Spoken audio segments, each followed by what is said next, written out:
Welcome to this week's edition of Flashback Friday, your opportunity to get some good review by listening to episodes from the past that Jason has handpicked to help you today in the present and propel you into the future. Enjoy. Welcome to Creating Wealth with Jason Hartman. During this program, Jason is going to tell you some really exciting things that you probably haven't thought of before and a new slant on investing. Fresh new approaches to America's best investment that will enable you to create more wealth and happiness than you ever thought possible. Jason is a genuine self-made multimillionaire who not only talks the talk, but walks the walk. He's been a successful investor for 20 years and currently owns properties in 11 states and 17 cities. This program will help you follow in Jason's footsteps on the road to financial freedom. You really can do it. And now, here's your host, Jason Hartman, with the complete solution for real estate investors.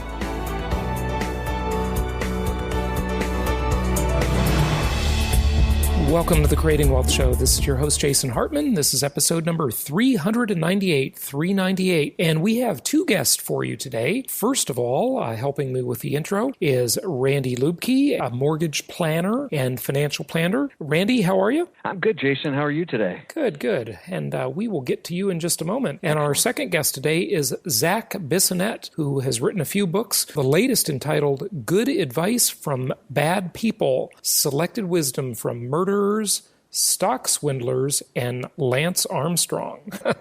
What a title. Randy, you got to hear that interview. I will definitely look forward to that one, Jason. Yeah, there you go. Before we talk to Zac today, I wanted to have you come on, and you so graciously joined us for our members-only monthly conference call just about 2 weeks ago. We talked about some very interesting financing available that is not in the mainstream conventional market. This is not the financing you're going to get from conventional lenders. It's not the Fannie Mae, Freddie Mac brand of financing. And what's nice about it, Randy, is that it is a good fit for those investors who have more than 10 loans and want to be in the game and want to be buying more income properties, or they want to refinance existing income properties they have in order to buy more income properties or at least get most of their money out of the deal. So that's what we're going to talk about before we get to our guest today, Zac. So tell us about this opportunity and, if you would, how it came about, and let's just dive into what the opportunity is for investors. Essentially, as you just stated, when you're buying these rental properties, the ideal loan to get are these Fannie Mae and Freddie Mac loans, 30-year fixed, low cost, high leverage. You can get in for as little as 20% down and have these interest rates that are fixed for 3 decades. But the window, the opportunity to get into those types of loans is very limited. There's 20% down on the first 4 properties, and after that is 25% down. And once you get 10 properties that are financed, you're done. You can't have access to any more leverage. And so what that's forced people to do until this particular product came along is go into the private money market, which can get very expensive, 9, 10, 11, 12% in points and prepayment penalties and things like that. So what this product aims is at those people, as you said, that they're above the Fannie count, if you will, in the number of properties they have, but they still are good borrowers and they'd like to get at some very good interest rates and have access to credit that they wouldn't otherwise have. That's what the program's all about.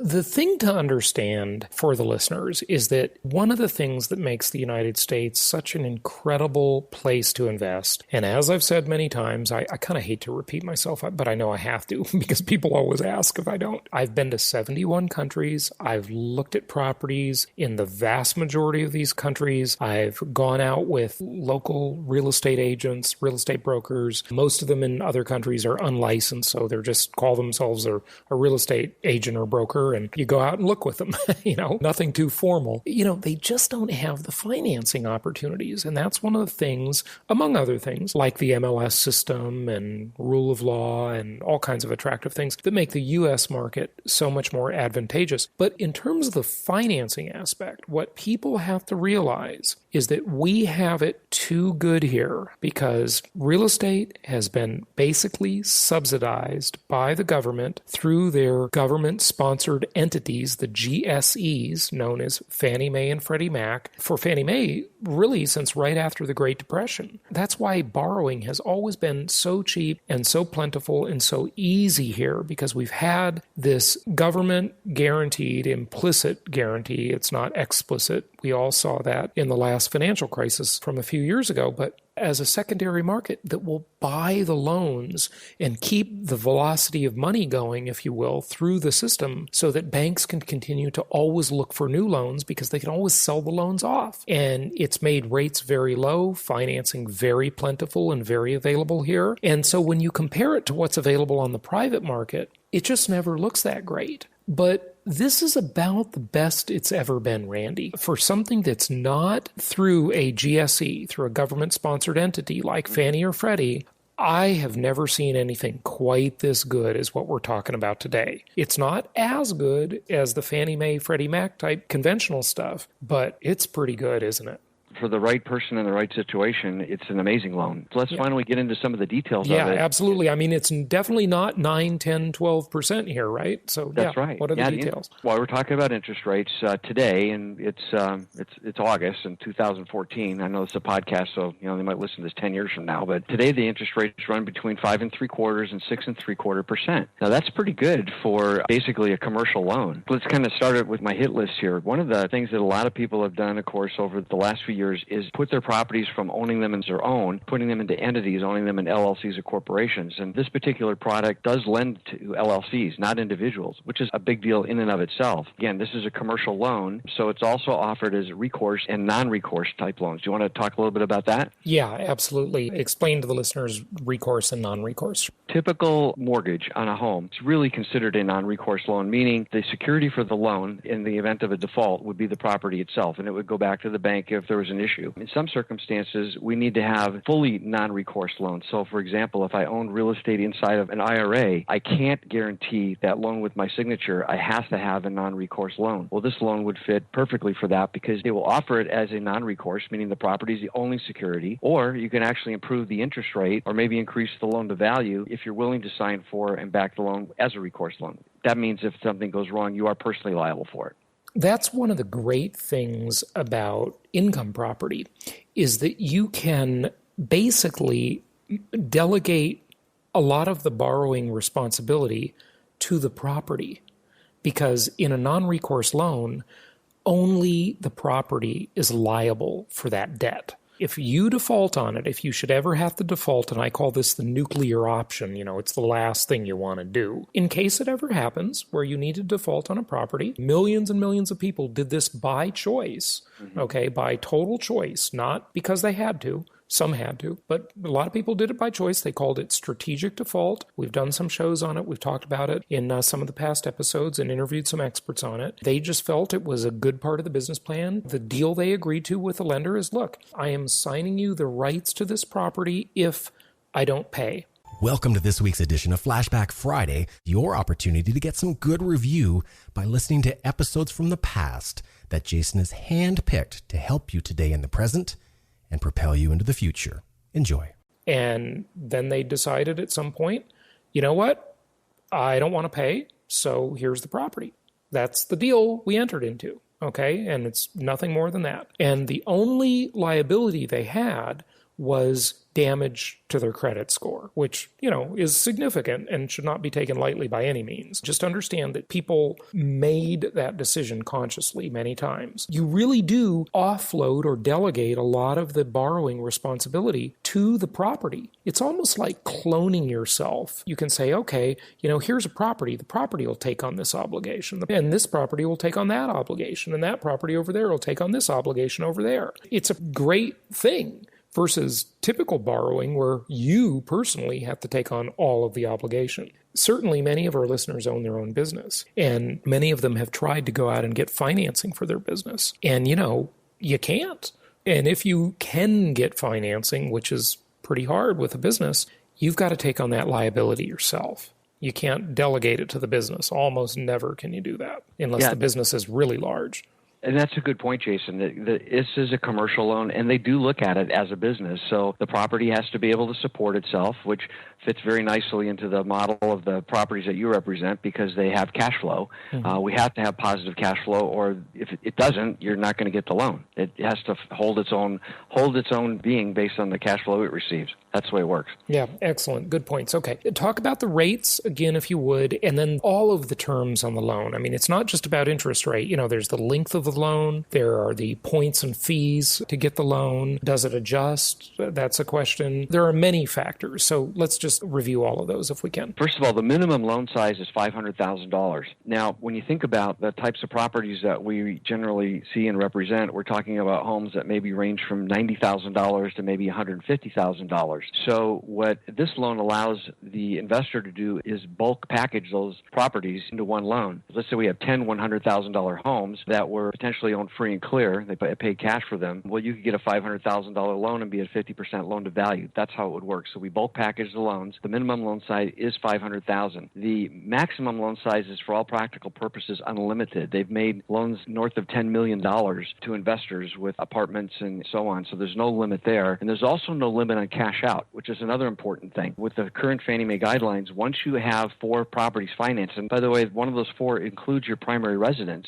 you can't get cash out on a refinance anymore. All you can do are rate and term refinances. So this opens up the door to people that have more than 4 properties and they want to get at some of the equity in those properties. And the loan to value, Jason, we can go as high as 75%. And the last thing that's important to understand is something we generally don't talk about, which is debt coverage ratio. You want to talk about that a little bit? In a moment, yes, definitely want to talk about that, because one of the properties we'll actually talk about today is we'll review the debt coverage ratio on that. It's on the pro forma I sent you, so we can sort of use a live example, if you will, which will be interesting. And debt coverage ratio is one of the metrics we definitely look at when investing. I wanted to go back to those. So the minimum loan amount is $500,000. Yes. And we have a lot of investors who were very wise and they were contrarian in their thinking, and they purchased properties through our network back 3-4 years ago when things looked pretty gloomy. And now they are sitting pretty because they had the foresight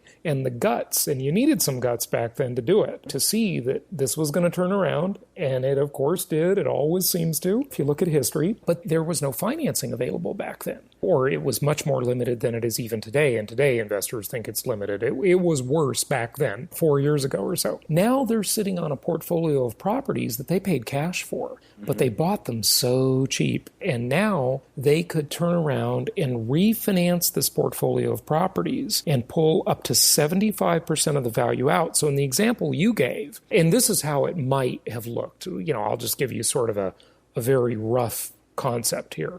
Maybe they were purchasing properties for $60,000 each, and they were doing this 4 or 5 years ago when it was pretty gloomy. Right. And now those properties are worth $90,000 or $100,000 each. And in your example, they've got 10 of them. Let's say they put in $600,000 to buy those 10 properties at $60,000 a pop. And now they're worth, for round numbers' sake, let me just say $1 million. They're worth $100,000 each. They've got 10. They've made $40,000 per property in this example. And now they can turn around and they can refinance $750,000 or 75% of $1 million, which, following my example, is $100,000 each times 10. Okay? Yes. So they not only get their $600,000 back, but they get an extra $150,000 out for their trouble, which is really nice. Then they've got these properties financed, and with that $750,000, they can go shopping again, and they can go out and acquire more properties. They can absolutely do that. Again, it's freeing up equity in the home that was otherwise trapped there, and that equity, of course, isn't providing any direct benefit. Yes, there's the cost of financing being saved, but the ability to go out and re-leverage that money and buy another 1 or 2 or 3 more properties, that's huge. 1 or 2 or 3? It's way better than that, Randy, because what they can do... $150,000, you're right. Yeah, they've got $750,000 now to go shopping with. And with this loan-to-value ratio, like if they were to pick another portfolio, okay, and say they were to go and find $2 million worth of property to purchase, and with 25% down, they need $500,000. That's right. I was only looking at the difference between the $150,000, but you're right. They pay cash for the property. For example, they have a lot of money. They can buy a lot more houses. This whole investing thing, if you can overcome your own psychology and some of the bumps in the road and just understand that you're going to have bumps in the road. Life is about dealing with problems and solving them. It's not about whining about them. It's like Zig Ziglar, one of my favorite mentors, the late, great Zig Ziglar. I was really excited that I got to many years ago ago, go on a speaking tour with him and do a 4-city engagement. But Zig Ziglar used to say that the bum on Skid Row and the happiest, most successful person in the world have one thing in common. They both have problems. The only difference is one has learned to successfully deal with and overcome problems, and the other, unfortunately, has not. With the real estate portfolio, it becomes really addictive. I mean, people love this stuff. The product that is sold through our network is just about as addictive as Starbucks coffee. So people really want to get back in and get in the game. So now look at what you've done. I talk about the refi till you die concept. And what you've done here is you've taken that portfolio of 10 properties you bought at a bad time, what seemed like a bad time, but it was really a good time. But, you had to overcome all the negative psychology out there in the news media, right? And all the stuff your friends were saying, and go the other direction, and usually go it alone, worry a lot, no guts, no glory. And so you did that. And now you're sitting on that portfolio, and you can go from 10 properties to 30 properties in this example. Mm-hmm. And so now you've got 10 properties originally, you can buy 20 more and still have $150,000 cash left over to stick in the bank and use for your emergency fund. And by the way, people have asked that question, and I haven't talked about it much on the show lately, but what is the reserve? What should you have in reserve when you're buying these properties? I think the minimum number is 4% of the value of the portfolio.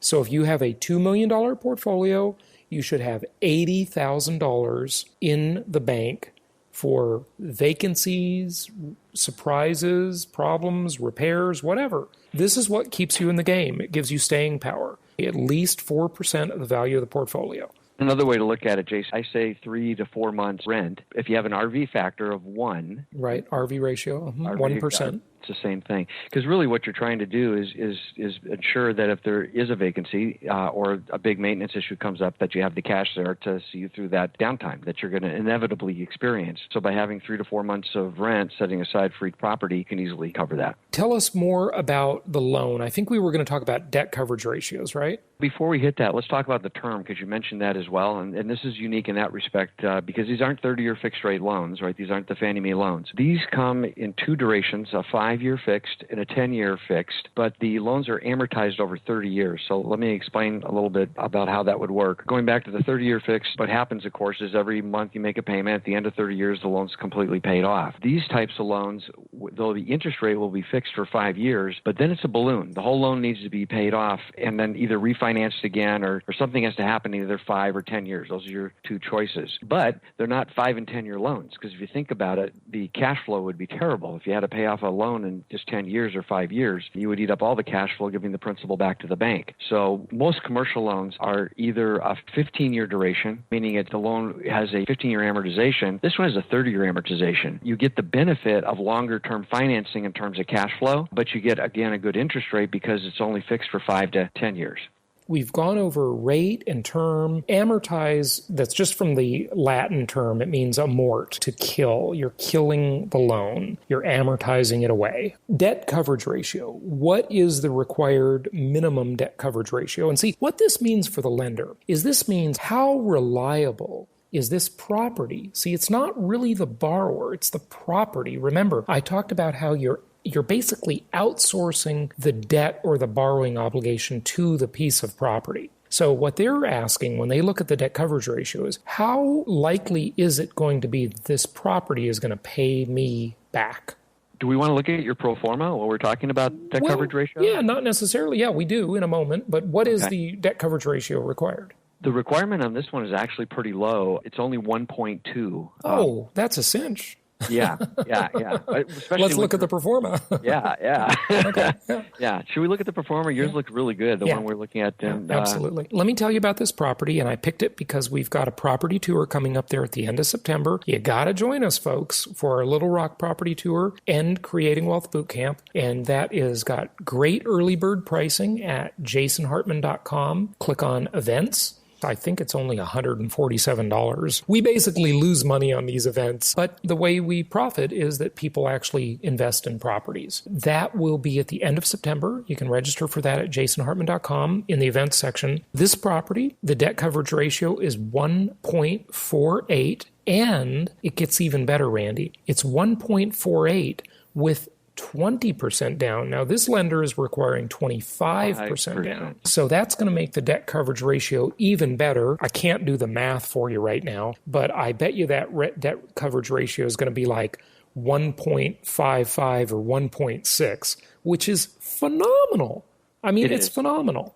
It is. I was going to say it's probably 1.6, 1.65 because maybe. With that larger down payment. Just so people understand what we mean is we want the net rent, to exceed the debt by a minimum of 20%. This property with 25% down, it's going to exceed it by 55 to 65%. That's crazy. So this property is $92,900. It's 100% rehabbed this year. It's got a brand new rehab on the property, so it's in really good condition. And this one is already rented. I like to say this is a pro forma. It is a pro forma, and there are multiple dimensions to the property pro forma and the projections that we're going to talk about. We know it's rented for $950 a month, more than 1% of the purchase price, which is $92,900 and $950 rent. So your RV ratio is good. It's more than 1%. The cash flow in this property, it is rented, assuming the expenses stay consistent, and we've got some pretty conservative assumptions in here, is just over $2,300 annually, making the debt coverage ratio with only 20% down of 1.48%, and the cash-on-cash return at 10% annually, and the overall return on investment, because we know income property is a multi-dimensional asset class. So get this, folks, you sitting down, 39%. 39%.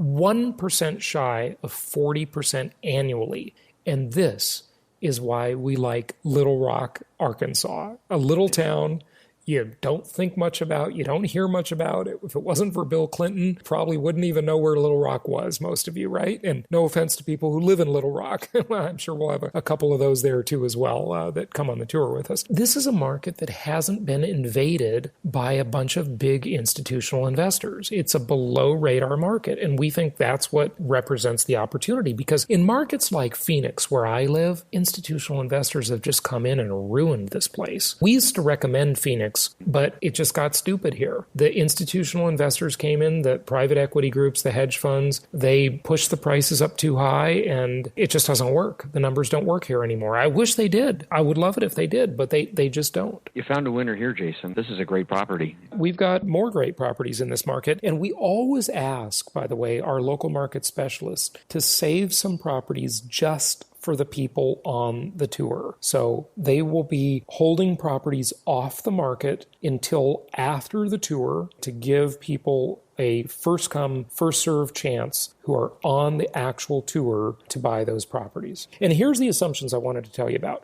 The maintenance percentage assumption especially. You've got your management fees, your vacancy rate, your appreciation rate built in there. Those are all very conservative. But the maintenance percentage is at 8% annually. And what that means is that we're assuming you're going to spend $76 per month or almost $1,000 per year to maintain this property that was just rehabbed probably a month before you bought it. Pretty good, huh?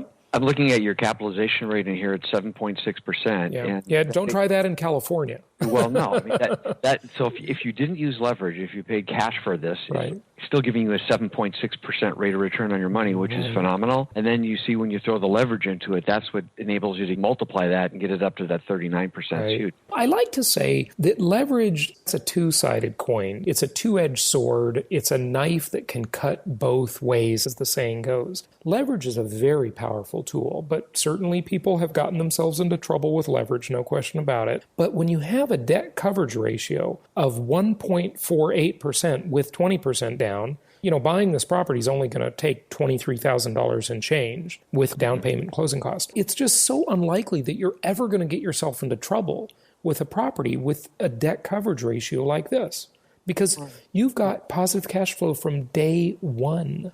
Leverage kind of got, especially the last few years, a bad name. The truth of the matter is it actually protects you because, having less equity in the home makes it less of a target for people to sue you. Having less cash in the property could mean that you'd have more cash in the bank to protect you when something goes wrong. I mean, there's a lot of benefits besides the ability to increase your rate of return by holding onto your cash instead of sticking it into the property. So anything more you want people to know about the financing opportunity? One thing I didn't mention, this is an assumable loan, too. Oh, yeah, cool. I forget to say that. This is a loan that, again, we're going to be lending to an LLC. The LLC is going to own it, and the lender will allow you to sell that LLC interest to other parties at some point, and the loan goes along for the ride. So, yeah, great. So if you ever wanted to exit the property, got an attractive financing option that can be assumed by a new buyer. But that refi till you die example, folks, that I mentioned, where you take 10 properties and turn them into 30 properties and get $150,000 in change and more positive cash flow every month. Wow. I mean, I love income property. It is literally the most historically proven asset class in America, if not the entire world. But I can definitely say in America. Try and beat it. Hey, Randy, thanks for joining us. We went a little long. Let's get to our guest. Here is Zac Bissonnette with good advice from bad people. It's my pleasure to welcome Zac Bissonnette to the show. He is the author of Good Advice from Bad People, Selected Wisdom from Murderers, Stock Swindlers, and Lance Armstrong.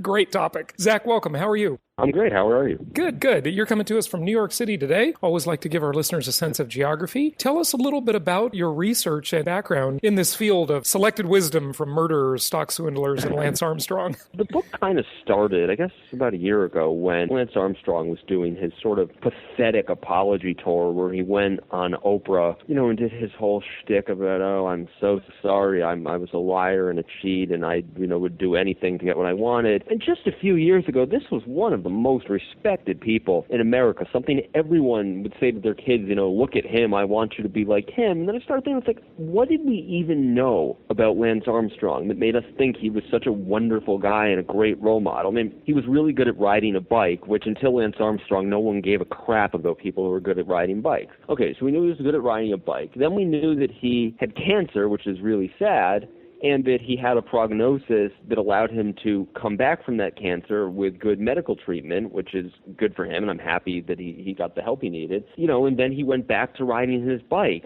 And, I remember saying to the people who were so convinced that he was such a hero, if he had a more aggressive, a more tragic diagnosis, and he hadn't been able to come back, would that make him less heroic because the cancer was more aggressive? And I never really understood why this guy was a hero. Right. And a big part of why this guy was a hero was that he told us he was a hero, and there was this huge PR campaign, and he was using it to get enormous endorsements that were unheard of in the history of cycling. Then, of course, it all came crashing down because, Lance Armstrong, said, winning is all about heart. It's got to be in the right place. But it turned out that, what he was pumping with his heart was, transfused blood and testosterone and violent threats leveled at anyone who said they would expose him. Yeah, interesting. Very interesting take on that. I agree with you to some extent. It's crazy how our society just reveres people for mostly celebrity-oriented reasons, not right. for the quality of the person, not for something that they've really done to help the human race.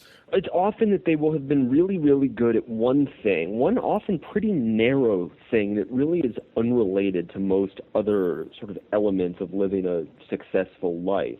Mm-hmm. In the late 1990s and early 2000s, Tiger Woods' father wrote not one, but two parenting books. Parenting books, not golf books. Right. Parenting books. Uh-huh. And all that we knew about Tiger Woods was that he was really good at golf. Uh-huh. And he also, talked about being a role model and did sort of the role model PR stuff, but we knew nothing about this person. And over again with these people who become role models and then fall, when you look back, it's like, well, wait a second, we actually really never had any basis for making this person a hero. In the world of branding, this is called brand extension. People try to extend their brand into other unrelated areas, and it usually doesn't work very well. The best example I can think of just offhand here is Paris Hilton. I mean, what has she ever done? To Paris Hilton's credit, which is a phrase you will never hear me say again. Okay. She never claimed to be a particularly wonderful person. I mean, she was a coked out, kind of trashy person who built a brand around that. I never found anything particularly hypocritical about her. I just found her terrible. I kept wondering and asking myself, where is her talent? She's just sort of famous for being famous. There's no actual reason that I can see. Absolutely. Yeah, very interesting. Well, talk to us about Wall Street and stock swindlers. Wall Street is like digging in a pure vein of gold because there's literally a scandal every day. I mean, there's so many criminals on Wall Street. It boggles the mind. I call it the modern version of organized crime. There are so many sort of creepy losers on Wall Street who ascend to great power, and then you find out, sort of like Lance Armstrong, wait a second, why was this person up on this pedestal? One of my favorite examples is Richard Fuld, who was the CEO of Lehman Brothers. Right. And in 2006, at the height of his power, he went back to the University of Colorado at Boulder to do a commencement speech in which he said, when you know what you are talking about, others will follow you because it is safe to follow you. And then 2.5 years later, investors and employees, and to a certain extent the U.S. economy, followed the leadership of Richard Fuld into the largest bankruptcy in U.S. history that happened precisely because Richard Fuld climbed the ranks and became CEO of a company that was involved in huge amounts of esoteric financial products that he knew nothing about. It's just mind-boggling. I mean, whenever you hear about Wall Street's financial innovation, head for the hills. For real. It's just amazing. Crime today is committed really through lobbyists, lawyers, accounting firms, and PR firms. This is the way modern crime is done on Wall Street or with big corporations in general. And there tends to be very little accountability. There's an old Jimmy Cagney song from a musical from like the 20s, I think, that had a line in it, steal $100 and they put you in stir. Steal $100 million and they address you as sir. And I think that's sort of the lesson that people took from that. One of my favorite financial losers, I'm sure one of yours too, is Donald Trump, who in 1991, following up on his book, The Art of the Deal, which is still a popular book, God only knows why, he wrote a book called Trump, Surviving at the Top. Mm-hmm. And what was very interesting about this book was that it came out right as Donald Trump's empire was unraveling under the weight of excessive debt born of grandiosity. In that book, he said, you have to be confident as you face the world each day, but you can't be too cocky. Anyone who thinks he's going to win them all is going to wind up a huge loser. So, it was Donald Trump, who I think if you were to do a public opinion survey, most people would probably say he's the cockiest person in America. Mm-hmm. If we were to say who's the cockiest person in America, oh, Donald Trump, easy. And he was out there while his company was imploding because of his own grandiosity, lecturing people about the dangers of overconfidence. And the title was so ironic at the time because his financial woes were all in the papers that a reviewer in the Los Angeles Times wrote that Donald Trump coming out with a book called Surviving at the Top, it would be as if Marie Antoinette had written a book called Keeping My Head. That's hilarious. One of Trump's companies embroiled in a huge lawsuit, and that involves his Trump University. I don't know what the outcome is. I haven't followed the story, but... Has been no outcome yet, but it's still an ongoing thing. But, I think that the best thing you could say about Trump University, and I've read a lot about it, I've written about it actually, that it was sleazy and exploitive. Whether it was criminal is something the courts will have to decide, but it certainly was embarrassing. That's kind of the problem with today's world. These big wigs, big people, big companies, they have so much power in the system. They have these incredible law firms that can reduce and cloud issues that are just so obvious into massive amounts of technicality. And these issues that if you actually stop and think about them for 3 seconds are not hard calls.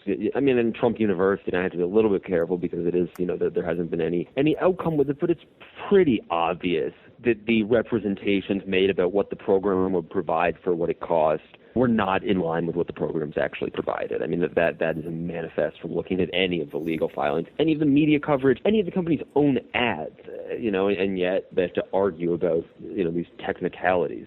There's a really interesting one. I bet you've seen the video. I hope you have. It's with Jim Cramer. Of course, Jim Cramer is a very famous Wall Street pundit. He is literally bragging about how the SEC, the Securities and Exchange Commission, we'll call it the Scoundrels Encouragement Commission, but as some people do, and he is literally bragging at how he has hoodwinked them, how they are so stupid, how... Yeah, I remember that. Then I heard stories about Kramer going around suing people for putting that video on their website. You know, I doubt it's on YouTube anymore. I hope the listeners will look for it. It's a shocking video. He's literally giving investors and the law and the government the finger on the video. It's a tough thing. I mean, I used to work at CNBC, and the thing I will say, I think Jim Cramer is a very smart man. Oh, sure he is, of course. I'm not And denying that. I think that there's also, and this is true of pundits and experts in general, there is an inverse correlation between the amount of time you can spend on television and the amount of stuff you can actually know. Jim Cramer is on television too much to actually know anything at this point. But, you know, all the research has to be done by, you know, a bunch of people who no one would take advice from. Then he's sort of the mouthpiece for it because he's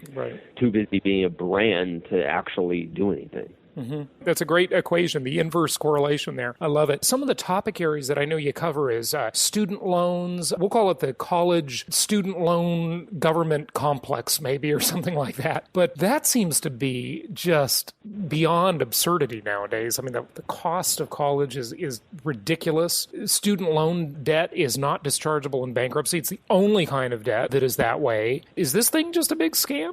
The cost of it and the marketing. Yeah, I think largely I would tend to agree with you. I think some of the reasons the costs have gone up are sort of outside of control of people, and the affordability thing is. I think the student loan thing is, the bankruptcy thing. I totally agree with you on. What did you mean there? You kind of faded out. I mean, my theory is that the government started putting all this money out there by guaranteeing student loans, and of course the universities did what any good business would do, and they are businesses. And they just absorbed that and increased the prices. What's funny is, and the kind of canary in the coal mine for this stuff is the for-profit colleges, because they're publicly traded, most of them, and they, release reports and talk to their investors. Of course, of selling stock, they kind of have to brag about their business model a little bit. The parent company, the University of Phoenix, once actually noted that they'd increased their tuition price because of an increase in the federal staffers loan limit that year. They just said that, because of the increase, we were able to do this increase, and no one picked it up, and no one even remembers. It was maybe 10 years ago, but it was hysterical. Everyone denying, within the government, within education, everyone denying that this relationship existed. Colleges aren't raising their prices just because the loan limits go up, but they said they did. It's the classic definition of inflation. You've got more money, more dollars chasing a limited supply of goods and services. The other side of this that I think is undercovered is that state appropriations for public colleges have tanked over the past 30 years. So the increase in tuition for in-state students at public colleges is in large part being driven by the fact that their tuition used to be mostly covered by taxpayer subsidies to the colleges. Now those institutions have been largely privatized, where students are covering the bulk of their cost of education. I think that's undercovered, but that's a huge part of it. Before you go, you got to give us some advice for murderers. We haven't heard about them yet. Yes. Well, O.J. Simpson, who, was criminally acquitted, somewhat controversially. Right, of course. But, was held civilly responsible for the death, so I don't really have any problem with calling him murder, and that he admitted to it in a book. But he said, the day you take complete responsibility for yourself, the day you stop making any excuses, that's the day you start to the top. And now he is in prison for armed robbery, but is appealing it on the grounds that his lawyer didn't do a good job. So that's him taking responsibility, I guess. Lawyers don't do good jobs, so, I got to give him a little bit of...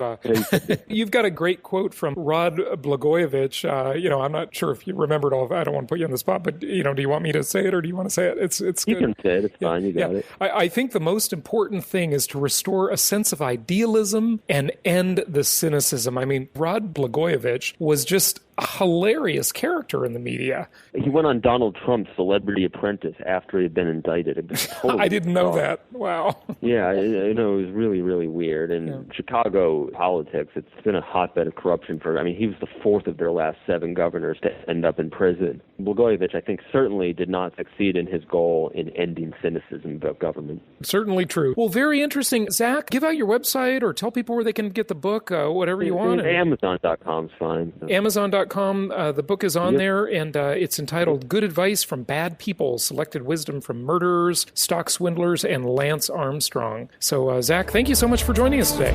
Anytime. Thanks so much. I've never really thought of Jason as subversive, but I just found out that's what Wall Street considers him to be. Really? Now, how is that possible at all? Simple. Wall Street believes that real estate investors are dangerous to their schemes because the dirty truth about income property is that it actually works in real life. I know. I mean, how many people do you know, not including insiders, who created wealth with stocks, bonds, and mutual funds? Those options are for people who only want to pretend they're getting ahead. Stocks and other non-direct traded assets are a losing game for most people. The typical scenario is you make a little, you lose a little, and spin your wheels for decades. That's because the corporate crooks running the stock and bond investing game will always see to it that they win. This means, unless you're one of them, you will not win. And unluckily for Wall Street, Jason has a unique ability to make the everyday person understand investing the way it should be.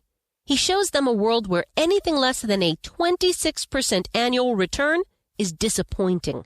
Yep, and that's why Jason offers a one-book set on creating wealth that comes with 20 digital download audios. He shows us how we can be excited about these scary times and exploit the incredible opportunities this present economy has afforded us. We can pick local markets untouched by the economic downturn, exploit packaged commodities investing, and achieve exceptional returns safely and securely. I like how he teaches you how to protect the equity in your home before it disappears and how to outsource your debt obligations to the government. And this set of advanced strategies for wealth creation is being offered for only $197. To get your Creating Wealth Encyclopedia Book 1, complete with over 20 hours of audio, go to jasonhartman.com/store. If you want to be able to sit back and collect checks every month, just like a banker, Jason's Creating Wealth Encyclopedia series is for you.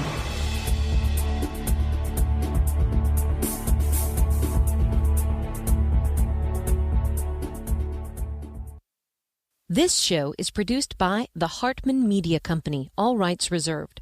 For distribution or publication rights and media interviews, please visit www.hartmanmedia.com or email media@hartmanmedia.com. Nothing on this show should be considered specific personal or professional advice. Please consult an appropriate tax, legal, real estate, or business professional for individualized advice. Opinions of guests are their own, and the host is acting on behalf of Platinum Properties Investor Network, Inc. exclusively.